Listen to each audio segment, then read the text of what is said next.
Good morning, friends! I'm so happy you joined me today for some winter homemaking in this chilly weather where we're all tucked inside, cozy in a warm kitchen. I have several small homemaking tasks that I've been putting off, and I thought it would be fun to do them with you. But first, let's get some granola baking. On rare occasions, we will buy this absolutely delicious coconut-flavored granola from the grocery store. We rarely buy processed packaged things, and my goal today is to see if I can replicate that recipe at home with good quality, healthier ingredients. As we go along, I will put all of the measurements for the ingredients up on the screen for you if you're interested in trying this recipe yourself. And spoiler alert, it was fabulous, and I've already made a double batch since making this video. There are seasons of homemaking that feel full of momentum, where rooms come together, projects get checked off, and you can almost feel the house exhale with you. And then there are other seasons, the ones where everything is almost finished. Not big, dramatic projects, just the little things that linger far longer than they should because they're small enough to ignore, but visible enough to notice over and over and over again. Lately, I realized I had slowly collected a list of what I'm calling finishing tasks. You know the kind. Ordering one piece of trim so a room can be officially complete, adding a label to a finished quilt, hanging a curtain that has already been sewn and is ready, replacing something small that's been broken for months.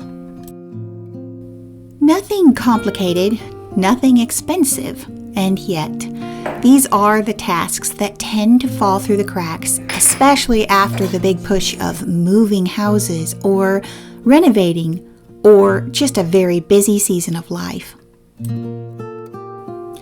And I've learned something about these kinds of jobs. It's not always the size of the task that makes it tiresome. Sometimes the thing that wears on you is noticing that it isn't done again and again. It's walking past the same unfinished detail every day, and I think that's why finishing tasks can bring a surprising kind of rest, because done has a calmness to it, a sense of order that you don't always realize you were missing until it's there. Homes don't need perfection or to be staged or flawless. Most of our homes, friend, won't be featured in a magazine spread. Homes just need simple attention. And attention doesn't always mean big projects. A lot of the time, attention looks like finishing the little things you've been stepping over, because those little things are often what makes a space feel cared for. Not perfect, just finished and ready to be lived in every day. Today, the list I'd like to share with you looks like this: bathroom curtains that needed hanging, a bookcase missing a few shelves, and broken candle covers on our vintage chandelier. None of those things are going to transform our entire house, but having them finished would change how it feels to live here, because the smallest details have a way of affecting the atmosphere of the home as a whole. Back to the granola here. Once you have the dry ingredients combined, and you've combined the wet ingredients, mix both bowls together until everything is well coated. And I learned here, I don't know if you're like me, I really like the clusters, and I like my granola to be fairly crunchy. So I ended up cooking mine a little bit longer than what the recipe called for, probably a good 15 minutes longer. Another tip to get crispy granola is to let it cool completely, but I would suggest, and I'm going to try this next time, letting it cool completely in the container you plan to store it in. It not only stuck to the parchment, but the next time I made it, it stuck pretty badly to the tray as well. If any of you have suggestions for this, I would love to know down in the comments. I'm happy to say that this maple coconut chia seed granola recipe perfectly replaced the one we used to buy from the store, and it's so good and so simple to make. If you've been around our channel for a while, you might remember the vintage hand-embroidered linen curtains I revised to fit the windows in the master bath of our previous home. I loved those curtains. They weren't just functional, they were beautiful in that handmade, understated way that vintage linens often give. The plan was simple. When we moved, we would just hang those same curtains in our new master bath. This is the before, a rather cobwebby bare window with a black windowsill. And as you can see here, one of the plates is missing from the other side of the wall. Sad to say, I knocked it off and I have ordered a replacement from Etsy and it has yet to arrive. Another one of those little things to go on the list. The hang-up for this project was finding a proper curtain rod. In our previous home, we had a tension rod, and that's what we looked for, but had trouble finding one.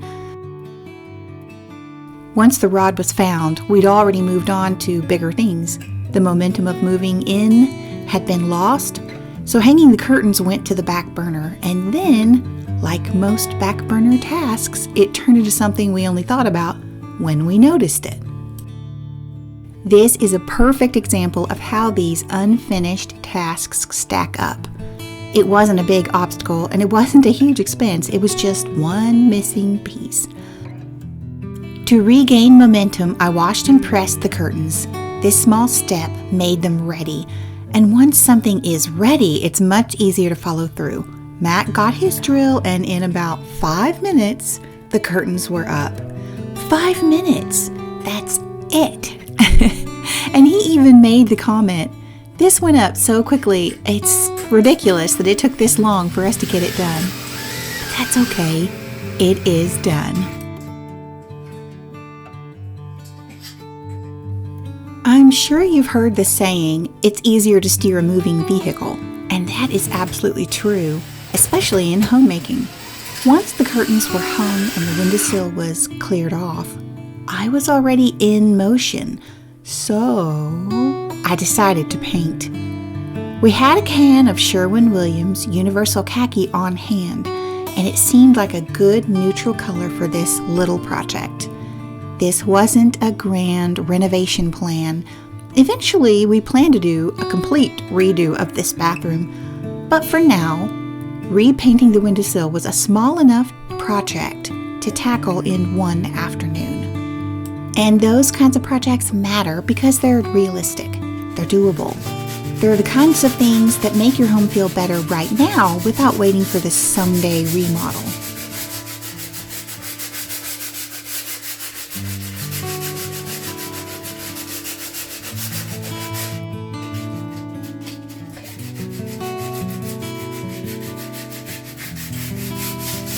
Even as this beautiful mushroom brown color was going on, I was thinking how much more I liked this look.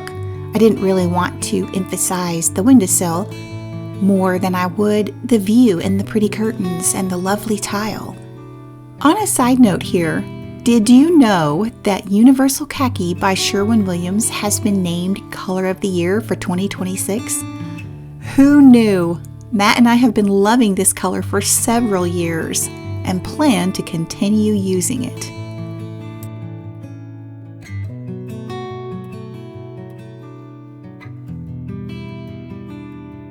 With the neutral colored windowsill now highlighting the pretty vintage curtains, the room is just instantly changed. The light filters differently, the space feels more like home, more cared for, and definitely more finished. It's funny how something as ordinary as curtains can change the whole feeling of a room, but they do. They soften all the angles and hard edges and make the space feel intentional. And in our case, they brought in a little familiarity too. Something old and beautiful continuing its life in our new home.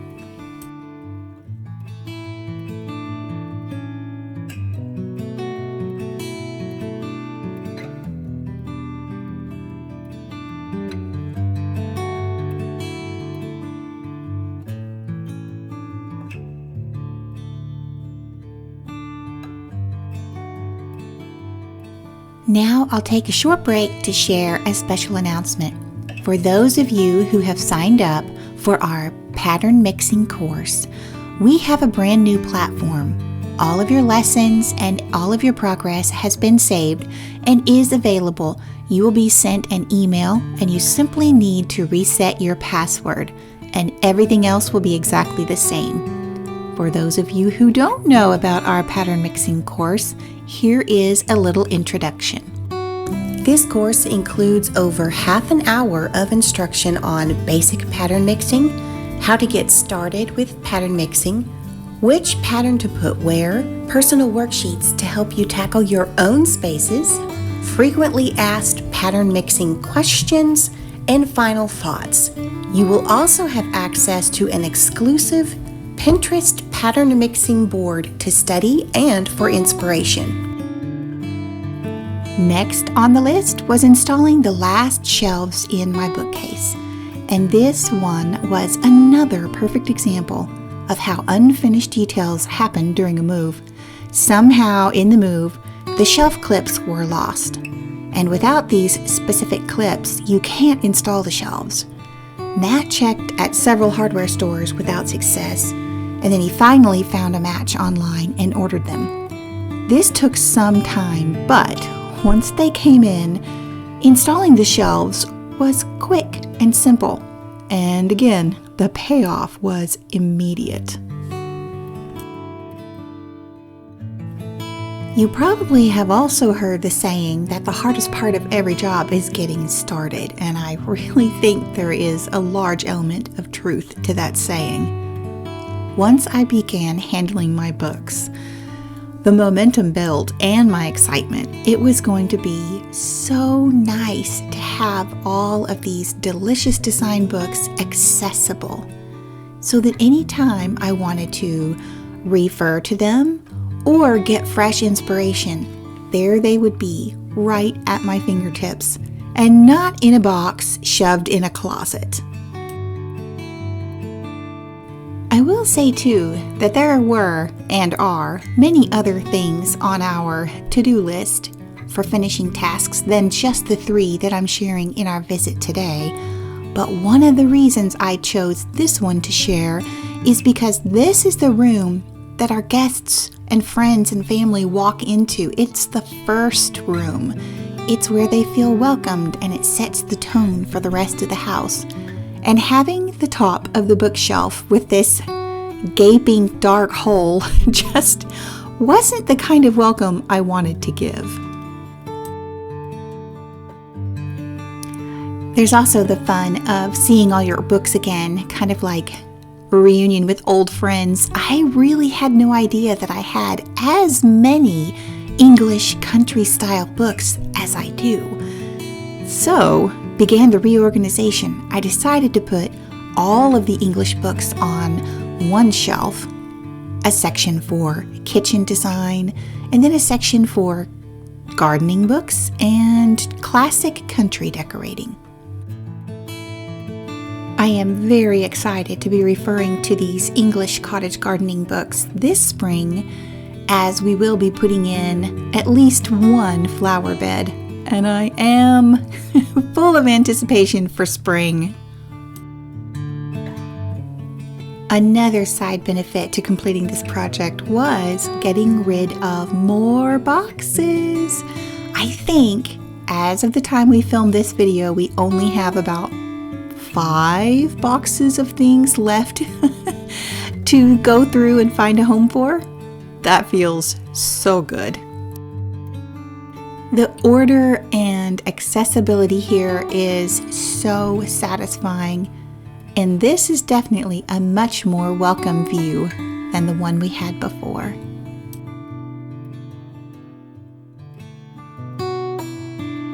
Lastly is to bring our beautiful vintage brass chandelier up to speed. Here are the sides I try not to show when I'm filming in the kitchen. This was one of those finishing tasks that I delayed for years. But once the new covers were in place, the light fixture looked even more beautiful. And it makes me smile because that chandelier is from our previous dining room. So seeing it have a new life and look even prettier in our new dining room felt special. One of the loveliest things about homemaking is the way familiar pieces can carry forward and somehow feel fresh again in a new space. These tasks that we shared in our visit today are all small in and of themselves, and it's a blessing to walk by them and enjoy the finished projects every day. Of course, there are more little jobs waiting around the house, but I hope that by sharing these, you'll feel inspired to tend to a few of yours. Because a home doesn't need perfection, it just needs attention. And sometimes attention looks like curtains hung, shelves installed, and candle covers replaced. Small things, big comfort. What kinds of finishing tasks do you have that you could tackle either today or possibly over the weekend? I would love to know. And in anticipation for spring, Matt and I planted a scattering of crocus in the front yard right along the sidewalk out the window so they would be highly visible as we come and go. Spring is the very last season we have yet to experience on our land, and it's my favorite. Did I tell you we're talking about getting chickens? Stay tuned. We also planted about 70 daffodils along the driveway, and I'll tell you what, they're just starting to peek through the soil.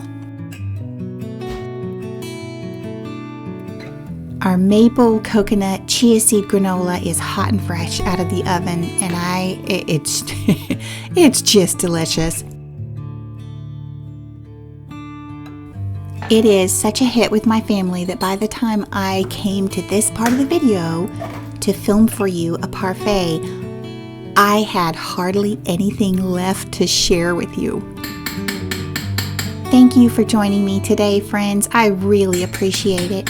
Don't forget that I also have a blog, stonecottagehome.com, and there is a regular post every Tuesday with updates on what we're doing in the house and on the land. And if you want to be the first to know, be sure to subscribe.